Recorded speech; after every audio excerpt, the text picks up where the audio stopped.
ശ്രീധുവിൻ്റെയും അർജുൻ്റെയും ഇടയിൽ കട്ടുറുമ്പായിട്ട് തീപ്പൊരി, അതായത് സിജോ.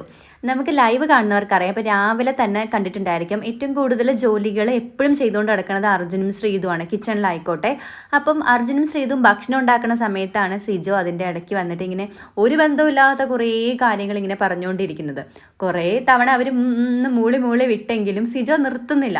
സിജോ ഇങ്ങനെ സോൾട്ട് വെച്ചിട്ട് ചിക്കൻ ഗ്രില്ല് ചെയ്യുന്ന കണ്ടിട്ടുണ്ടോ എന്നൊക്കെ പറഞ്ഞിങ്ങനെ കുറച്ച് നേരം ശ്രീധു മിണ്ടാതിരുന്നപ്പോൾ സിജോ കേൾക്കുന്നില്ല എന്ന് ചോദിച്ചു. ശ്രീധു കേൾക്കുന്നുണ്ട്, പറഞ്ഞോളൂ എന്തുപ്പ എന്നൊക്കെ ഇങ്ങനെ ചോദിക്കുന്നുണ്ട്. അപ്പോൾ ഇന്ദുപ്പിനെ കുറിച്ച് അറിയാവോ, ഇന്ദുപ്പൊന്നും ഇപ്പോൾ കിട്ടാനേ ഇല്ല എന്നൊക്കെയാണ് സിജോ പറഞ്ഞുകൊണ്ടിരിക്കുന്നത്. അർജുന് നൈസായിട്ടൊരു ഒന്ന് പോയി തരാമോ എന്നുള്ളൊരു ഭാവമുണ്ട്. പക്ഷേ സിജോ ഇങ്ങനെ കാട്ടുതീയായിട്ട് പ്രസംഗിച്ചുകൊണ്ടേ ഇരിക്കുകയാണ്.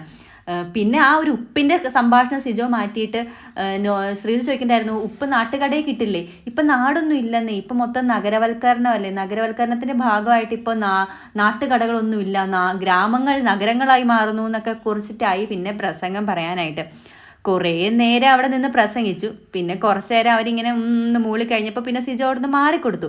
എന്നാലും സായി ഔട്ടായി പോയതിൽ പിന്നെ സിജോയ്ക്ക് എവിടെ ഇരിക്കാൻ പറ്റാത്തതുകൊണ്ട് സിജോ കൂടുതലും ശ്രീധുവിൻ്റെ അർജുൻ്റെയൊക്കെ അടുത്ത് വന്നിരുന്നാണ് സംസാരിക്കുന്നത്. ഇത് അർജുൻ ശ്രീധു ആരാധകരെ നന്നായിട്ട് വേദനിപ്പിക്കുന്നുണ്ട്. സിജോ ഒന്ന് മാറി തന്നിരുന്നെങ്കിൽ ഇനി കുറച്ച് ദിവസം കൂടെ അല്ലേ അർജുനും ശ്രീധുവിനും സംസാരിക്കാൻ പറ്റൂ എന്നൊക്കെയാണ് ലൈവിൽ വരുന്ന കമൻസ്. അപ്പോൾ അടുത്ത വീഡിയോയിൽ കാണാം.